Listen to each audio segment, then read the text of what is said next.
SIR মামলায় বেনজির নির্দেশ supreme কোর্টের, রাজ্যের বিচার বিভাগকে অংশগ্রহণের নির্দেশ।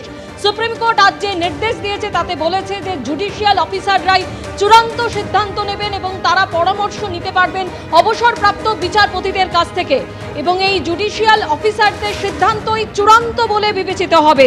জুডিশিয়াল অফিসারদের নির্দেশ সুপ্রিম কোর্টের নির্দেশ বলেই মানতে হবে, রাজ্যকে অবিলম্বে এটা মানতে হবে নির্দেশ দেশের প্রধান বিচারপতি।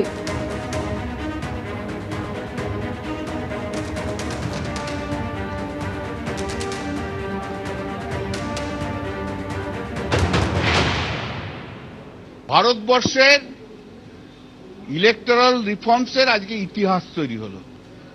এই যে চিফ ইলেকশন কমিশনার ভাবতো তিনি ছাড়া কিছু হবে না, আজকে তা শেষ।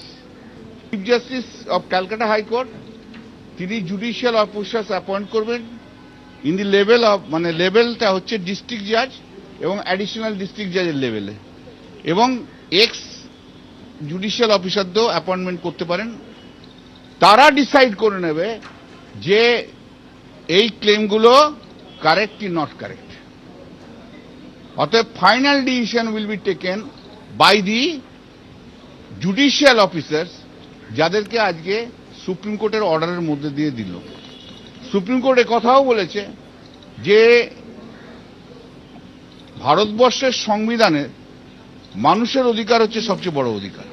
যত ডকুমেন্ট আছে যেগুলো আপলোড দিয়েছে আপলোডও হয়নি, সেই ডকুমেন্টকেও এক্সামিন করতে হবে। ল অ্যান্ড অর্ডার যা আছে সেই ল অ্যান্ড অর্ডার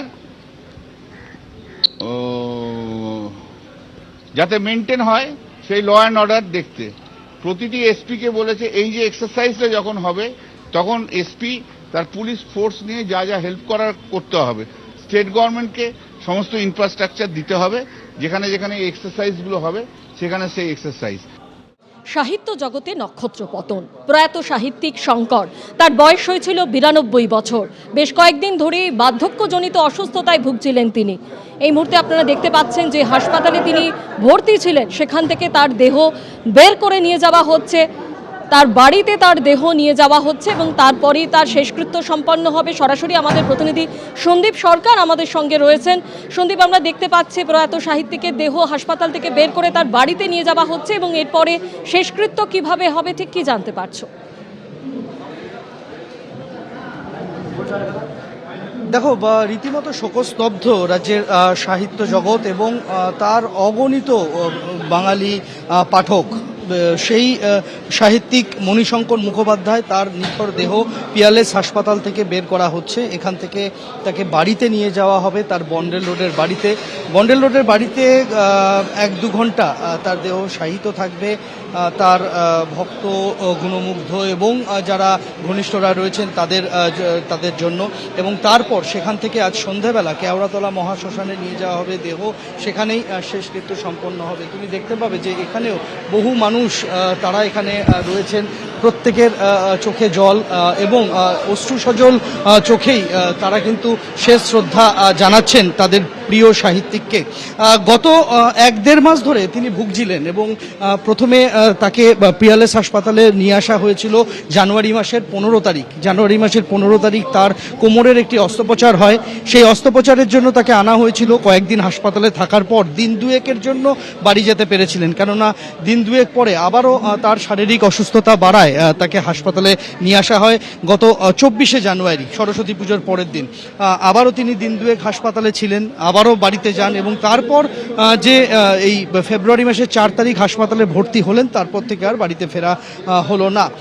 তার একাধিক শারীরিক সমস্যা, যার মধ্যে সংক্রমণ ধরা পড়লো, সেই সংক্রমণের পরিমাণ বাড়লো, সেখান থেকে মস্তিষ্কে একটা টিউমার ধরা পড়লো।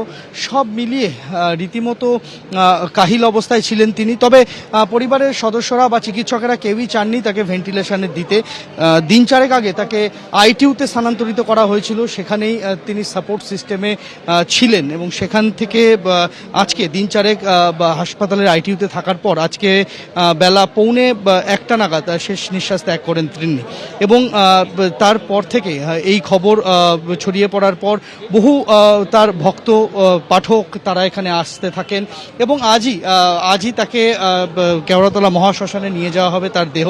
তার একটা ইচ্ছা ছিল যে তার মৃত্যুর পর তার দেহ যাতে কোনোভাবেই মর্চুয়ারিতে রাখা না হয়, অর্থাৎ তিনি বলেছিলেন যে ঠান্ডা ঘরে যাতে তার দেহ রাখা না হয়।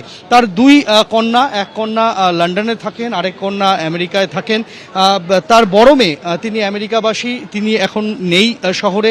তবে বাবার শেষ ইচ্ছাকে শ্রদ্ধা জানিয়েই কিন্তু তার ছোট মেয়ে এবং পরিবারের অন্যান্যরা তারা আজই তার দেহ শেষকৃত্যের জন্য নিয়ে যাবেন। এখন এই মুহূর্তে পিয়ারলেস হাসপাতাল থেকে দেহ নিয়ে রওনা হচ্ছে শবদেহবাহী শকট বালিগঞ্জে বন্ডেল রোডে তার বাড়ির উদ্দেশ্যে। ধন্যবাদ সন্দীপ। এবিপি আনন্দ, এগিয়ে থাকে, এগিয়ে রাখে।